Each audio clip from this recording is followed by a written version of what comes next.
আমি নিজ চোখে দেখছি, আমার এই দুই চোখে দেখছি, মাজারে রাস্তার থেকে দাঁড়াইয়া আমি দেখছি মহিলা তার 6 বছরের বা 8 বছরের বাচ্চাটাকে সাথে নিয়ে মাজারের মধ্যে সেজদা দিতেছে। মহিলা বাচ্চাটা দিতে চায় না, মহিলা এমনি মাথাটা জাঁতা দিয়া চাপ দিয়া বাচ্চাটাকে সেজদা করাইছে। হায় মা, তুই কি করলি? তুই মা করলিটা কি? তুই তোর ছেলেটাকে মুশরিক বানায় দিলি। আল্লাহ তাআলা যার রক্তে ঈমান দিছিলেন, যাকে সৃষ্টি লগ্নে আল্লাহ ঈমানের নিয়ামত দিয়ে দিছিলেন, আল্লাহকে মানার, তুই মা তাকে মুশরিক বানায় দিলি। মা কি করলা? মা তুমি ছেলেটাকে কি করলা তুমি? আপনার ঘরে হিন্দি সিরিয়াল চলে, আপনার ঘরের টেলিভিশনের মধ্যে হিন্দি সিনেমা চলে। হিন্দি সিনেমার প্রত্যেকটার মধ্যে দুইটা জিনিসকে বিশেষভাবে দেখানো হয়। এক জিনিস মনে রাখবেন, হিন্দি সিনেমার মধ্যে অগণিত হিন্দি ছবির মধ্যে অহরহ হিন্দুদের ধর্মীয় পূজা অর্চনা, উপাসনা, মূর্তির দেবতার পূজা। তাইলে আপনার মুসলমানের মা, মুসলমানের ঘরওয়ালা বাবা, সে তার ছেলে মেয়ের জন্য যা ইন্তজাম করলো, সে প্রকাশ্যে ঘরের মধ্যে দেখে মূর্তি পূজার মহড়া।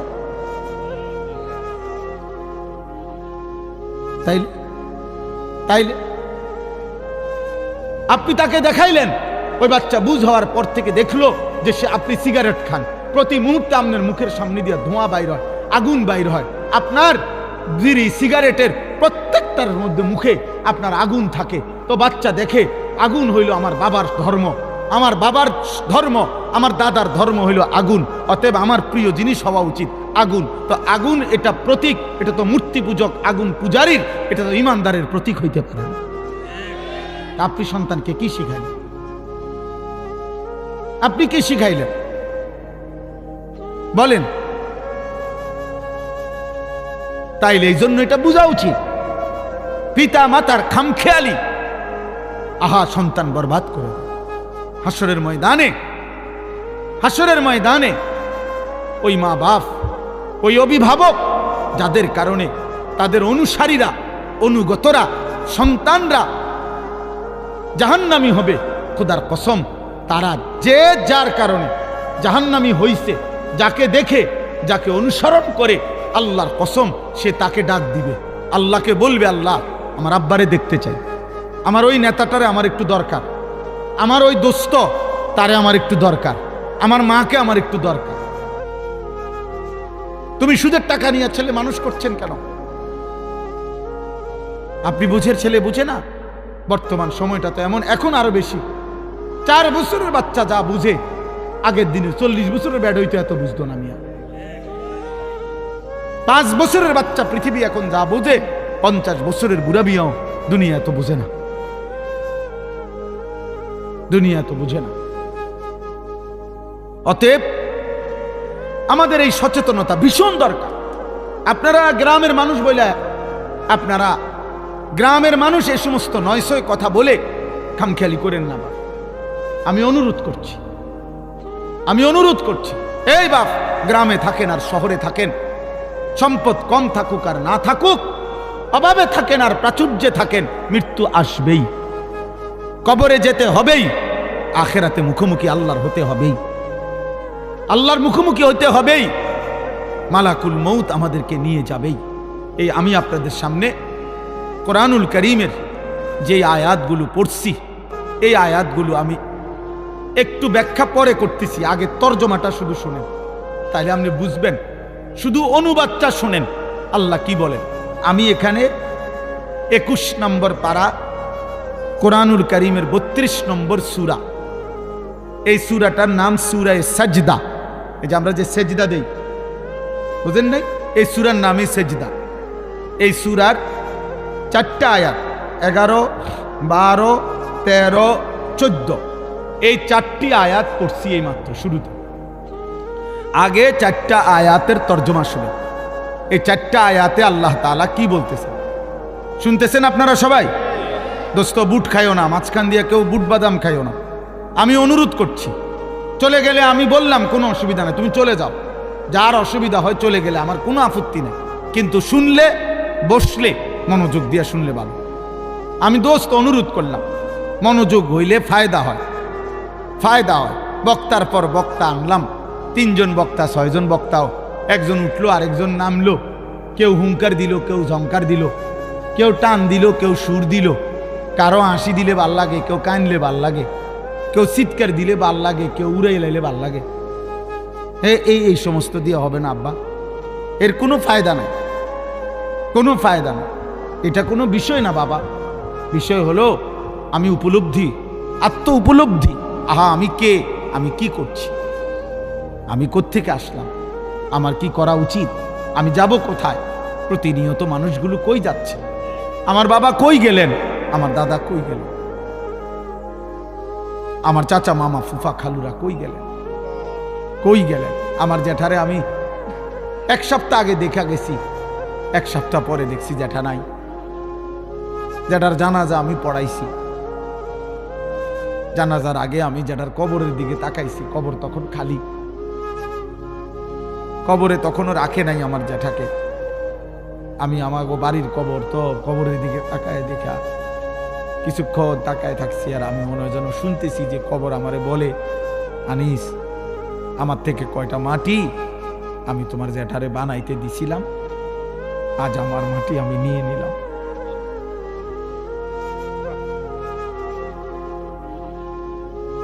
আজ আমি আমার মাটি আমি নিয়ে নিলাম। হুজুর বলতেছিলেন, আমার আব্বারে দেখছেন, মহব্বত করতেন। আমার আব্বা এমন সুন্দর সাজতেন, লম্বা সুন্দর সুপুরুষ ছিলেন। আমার বাবা, আমার আব্বা ছিলেন। শুক্রবার দিন জুমার নামাজের জন্য আমার আব্বা যখন সাজতেন, আমারও মনে আছে, আমি মনে ভাবতাম যে আব্বা যেন নতুন জামাইয়ের মতো এত সুন্দর পাগড়ি মাথায় দিত, গাইতো চোখে, আতর লাগাইতো, বাবা পাঞ্জাবি সব কিছু নতুন সুন্দর ধোয়া ইস্তারি করা গাও দিত, মানে বাদশার মতো বাবা সাজত। আমার সেই সুন্দর বাবা, সাজগোজওয়ালা বাবা। তা আমি জানি না এখন বাপ আমার কবরে কেমন আছে। হযরত ওমর ইবনে আব্দুল আজিজ রাহমাতুল্লাহ আলাইহি তিনি কবরস্থানে দাঁড়িয়ে বলতেন, হে কবর, মাজা ফাআলতা বিল আহিব্বা। এটা দোস্ত ওমর ইবনে আব্দুল আজিজের কওল। আমার এই দোস্ত নুরুল আলম ওই শুনতে চায় ওমর ইবনে আব্দুল আজিজের নাম, আমি এই জন্য শুনাইলাম। ওমর ইবনে আব্দুল আজিজ কবরের সামনে দাঁড়িয়ে বলতেন, হে কবর, বলো না তুমি আমার স্বজনদের সাথে কি করেছ? আইনাল আহবাব, আমার বন্ধুরা কোথায়, আমার আপনজনরা কোথায়?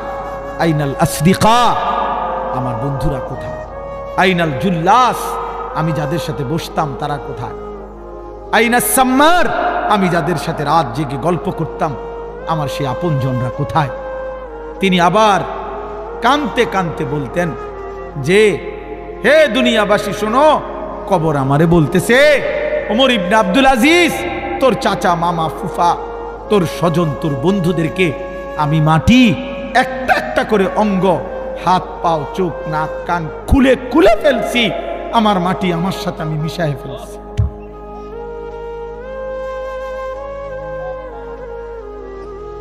আমার মাটি আমি আমার সাথে মিশাই ফেলছি। দোস্ত আমার, বন্ধু আমার, প্রিয় নওজোয়ান, তুমিও থাকবা না আমিও থাকবো না, তুমিও থাকবা না আমিও থাকবা না। উনিও ছিলেন, এখন নাই। আল্লাহ তাআলা বলেন, শুনেন, এই মৃত্যুর দৃশ্য, আল্লাহর সামনে দাঁড়াবার দৃশ্য, মৃত্যুর মুহূর্তের স্মৃতি অবস্থা আল্লাহ তাআলা এখানে তুলে ধরছেন। এই জায়গা বড় সাংঘাতিক। আমার একজন আপনজন, আমার বিবির বড় ভাই মাওলানা মুফতি উসমান গনি 2-3 দিন আগে আমার সাথে সফরে ছিলেন উত্তরবঙ্গ। তো এক জায়গায় ফজরের নামাজ পড়াইছেন এই 2 দিন আগে। তো ফজরের নামাজে উনি এই আয়াতের এই সাইডটা পড়ছেন। উনি যে সময় পড়ছে নামাজে, তখনই আমার কলিজা ছিঁড়ে গেছে যে হায় মালিক আপনি কি বললেন। ওইখান থেকে এটা মনে হয়েছে যে আমি আপনাদেরকে শুনাই। আল্লাহ তাআলা বলেন, কুল, হে নবী আপনি বলুন, ইয়াতাওয়াফাকুম মালাকুল মাউতিল্লাযী ওয়াক্কিলা বিকুম, আমি আল্লাহর পক্ষ থেকে আমি যেই ফেরেশতা মালাকুল মউত আজরাইলকে দায়িত্ব দিয়েছি, সেই ফেরেশতা মালাকুল মউত আজরাইল তোমাদের প্রত্যেককেই নির্দিষ্ট সময়ে মৃত্যু দিয়ে দিবে। ইয়াতাওয়াফাকুম, তোমাদের মৃত্যু ঘটাবে, তোমাদের জান কবজ করবে আমার হুকুমে। ঠিক ওই টাইমে আমি রব ফয়সালা দেই, যেই টাইমে আল্লাযী ওয়াক্কিলা বিকুম, আমি যাকে তোমাদের মৃত্যু জান কবজের জন্য দায়িত্ব দিয়েছিলাম সে তোমাদের মৃত্যু ঘটাবে। আমি একটু ব্যাখ্যা করব, আগে তরজমা বলব। সুম্মা ইলা রাব্বিকুম তুরজাউন, প্রতিটা মৃত্যুর পরে মালাকুল মউত আজরাইল জান কবজের পরে এরপরে কি হবে আল্লাহ বলেন, অতঃপর তোমরা সকলেই একমাত্র শুধুমাত্র আমি আল্লাহর কাছেই ফিরে আসো। ধনী হও গরিব হও, সুস্থ হও অসুস্থ হও, সম্পদশালী হও আর দুর্বল হও, গ্রামের হও আর শহরের হও, বোঝো বা না বোঝো, ইমানদার হও আর বেঈমান হও, আমার কাছে ফিরতে হবে। কার কাছে? সুম্মা ইলা রাব্বিকুম তুরজাউন। তাহলে দুই কথা বলা হইল। এক, হে নবী আপনি বলে দেন তোমাদের প্রত্যেককে আমি আল্লাহর পক্ষ থেকে নির্ধারণ করা মালাকুল মউত আজরাইল জান কবজ করবে, মৃত্যু দেবে, অতঃপর তোমাদের সকলকেই আমি আল্লাহর কাছে ফিরতে হবে, আসতে হবে। গেল এটা। এবার দ্বিতীয় আয়াত, আল্লাহ তাআলা বলেন, ওয়ালাউ তারা ইযিয যালিমুনা নাকিসু রুউসিহিম ইনদা রাব্বিহিম। হায় বন্ধু, আপনি যদি সেই দৃশ্যটা একটাবার দেখতেন।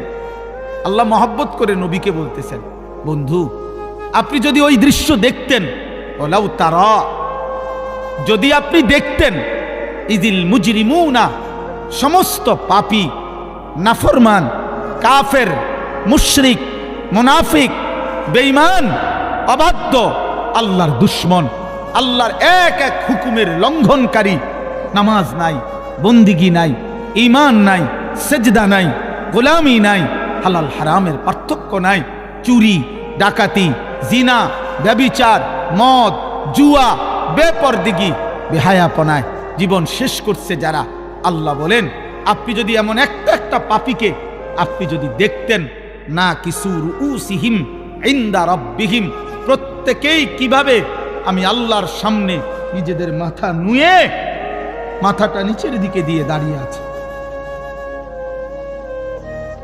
সেদিন আমি আল্লাহর সামনে চোখ তুলে তাকাবে, সেদিন আমি আল্লাহর চোখের দিকে তাকিয়ে একটা প্রশ্নের উত্তর দিবে, সেদিন আমি আল্লাহর মুখোমুখি হলে আমার দিকে চোখ ফিরে দেখবে। খোদার কসম আল্লাহ বলে, বান্দা এই সক্ষমতা থাকবে না, এই সক্ষমতা থাকবে না।